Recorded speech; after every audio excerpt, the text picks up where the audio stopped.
اعوذ باللہ من الشیطان الرجیم بسم اللہ الرحمن الرحیم اللہم صلی علی محمد وعلی آلہ واصحابہ وبارک وسلم۔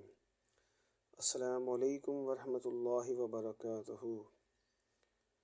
آج ہم بات کریں گے خواب میں کتے کے کاٹنے یا دیکھنے کے حوالے سے۔ اس کی مختلف صورتیں اور مختلف تعبیریں ہیں۔ مثلاً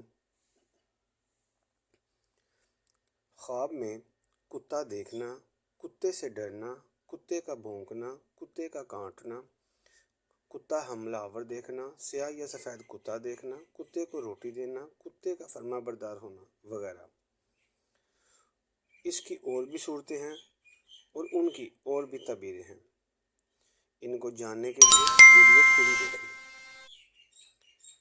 محترم ویورز، پلیز میرے چینل کو صدقہ جاریہ سمجھ کر لائک، شیئر اور سبسکرائب لازمی کر لیں تاکہ آپ تک ایسی اسلامک اور انفارمیٹیو ویڈیوز پہنچتے رہیں، کیونکہ جو بھی اس ویڈیو کو دیکھ کر فائدہ حاصل کرے گا اس کا ثواب مجھے اور آپ کو قبر میں بھی ملتا رہے گا انشاءاللہ عز و جل۔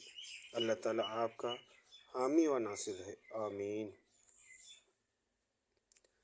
خواب میں کتا دیکھنا۔ خواب میں کتا کمینہ اور مہربان دشمن ہے۔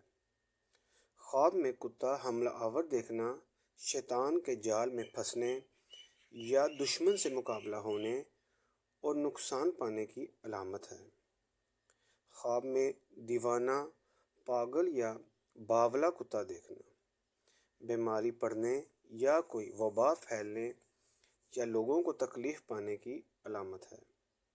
خواب کے اندر سیاہ یا سفید کتا دیکھنا۔ سفید کتا عرب میں سے دشمن اور سیاہ کتا عجم سے دشمن ہے۔ خواب میں کتا فرما بردار دیکھنا دوست سے فائدہ پانے یا دشمن پر فتح پانے کی علامت ہے۔ خواب کے اندر پاگل یا باولے کتے کو ہلاک کرنا بیماری، وبا اور برا سے نجات پانے کی علامت ہے۔ خواب میں کتے سے ڈرنا شیطان کے شر سے محفوظ رہنے کی علامت ہے۔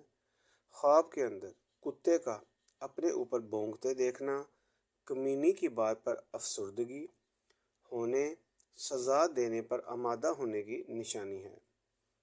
خواب میں کتیا کا دودھ پینا مال حرام جمع کرنے کی علامت ہے۔ خواب میں کتے کا کاٹنا دشمن سے نقصان پہنچے گا مگر دل مطمئن رہے گا۔ خواب میں کتے کا گوشت کھانا دشمن پر فتح کرنے کی علامت ہے۔ خواب میں کتے کو روٹی دینا اس کی روزی فراخ ہونے کی علامت ہے۔ خواب میں کتے کی دم دیکھنا عورت وفادار ملنے، شہوت زیادہ ہونے، قوت مردانہ میں اضافہ ہونے کی علامت ہے۔ خواب کے اندر کتے کی طرح پانی پینا عیش کے ساتھ زندگی گزارنے کی علامت ہے، لیکن ایسا کام کرے گا کہ بلا اور فتنہ آزمائش میں پڑے گا اور مال کو تھوڑا تھوڑا کر کے لوگوں کو بخش دے گا۔ وآخر دعوانا ان الحمد للہ رب العالمین والصلاة والسلام علی اشرف المرسلین وعلی آلہ وصحبہ اجمعین۔